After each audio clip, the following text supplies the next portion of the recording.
familiarize yourself with the type of questions, the test plan, and you can go to this, and you've got a handout for that. You need to make sure you spend some time doing that. What is on this test? Well, the first thing you need to know is you're gonna have 75 questions minimum. 60 is what's gonna count.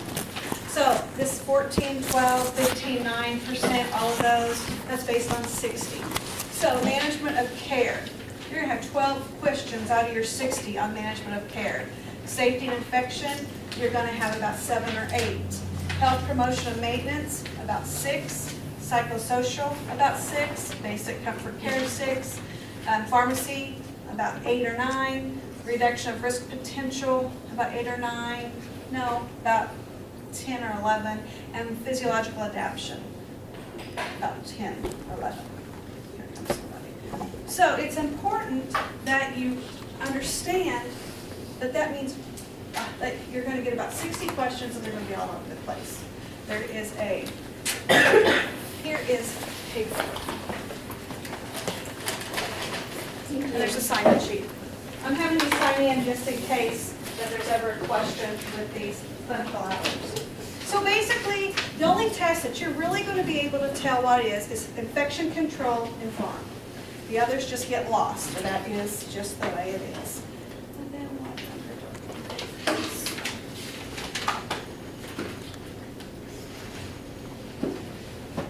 So, you can take 75 questions of recall and comprehension and you will fail. If you never get above that passing line, the computer will turn off at 75 and you will fail. 75 does not mean you pass. Now, the very first question you take, no matter where you take it, who you are, when you take it, the very first question is going to be on that passing line. If you get above it, you're going to be in the application and analysis level, and those are higher level critical thinking passing questions. If you miss it and never get back above that line, then you will fail it. So that's pretty drastic to think. You are not going to pass if you cannot critically think, period. We will work on that in a lot. These study sessions, on your S-bar, you'll be seeing a lot of critical thinking questions. You know, why? Why is critical thinking? Whenever something happens and you ask why, that means critical thinking. Okay, and then, so we talked about that line, and here's what that means. Your first question, that is a passing question. So if you get it right, you go above that line. Yay! And if you get the next one right, you're still above that line. When you start missing them, you can still miss several. You could miss a bunch. But as long as you are above this line, you pass. So if you get 60 questions and you end up here on number 75, is what it would be, you pass. You're welcome. Now, if anybody else comes, I'm going to make copies, which is good. Okay, does that make sense to you? So if you look at this, if you get up here, you can almost miss every other question and pass. You've just got to get here. Once you're here, you're pretty golden. Now, so you say, well, is there any rule of thumb about passing or not passing or anything? No. 75 questions does not mean you pass. 265 absolutely does not mean you fail. As long as that computer is giving you questions, you're in the game. As long as it continues giving you a question, you need to be thanking God. Oh my gosh, I'm passing. I am passing.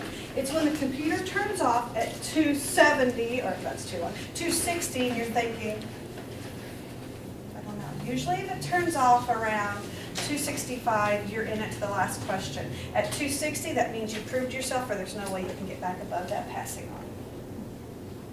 So the way you do is you prepare, and you understand the questions. And that is what we do here. And that is what all of this is about. So now we're going to start with our questions. You guys should have your question. In the beginning, we just read the questions and I kind of talk through them. As we go on, you'll start talking through them for me so I can see where you're thinking, how you're thinking, where we're missing gaps. That'll be down the road a little bit. Okay. So the first question, do you have papers? Did anybody get her papers? Yeah, we have extra. Perfect.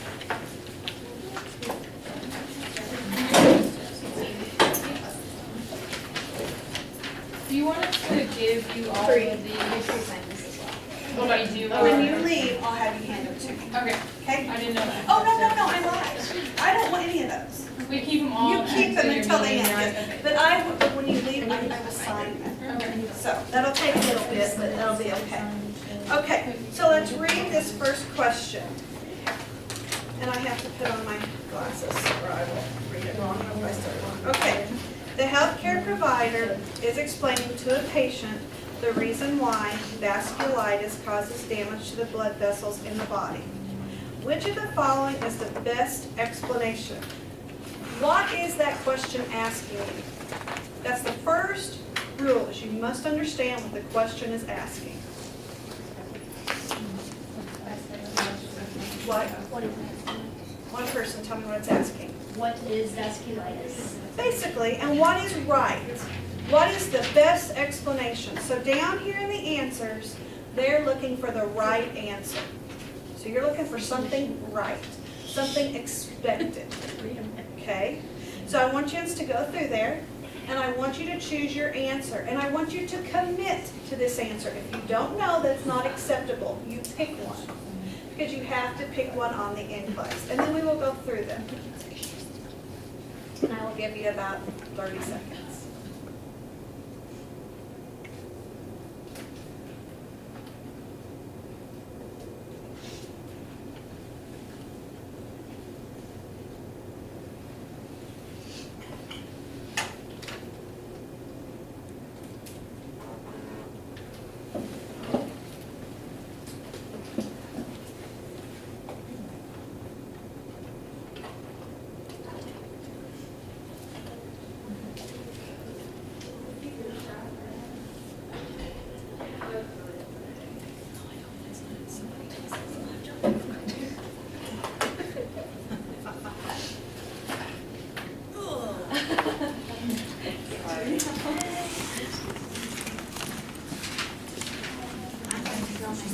Does anybody else know if anybody else is coming?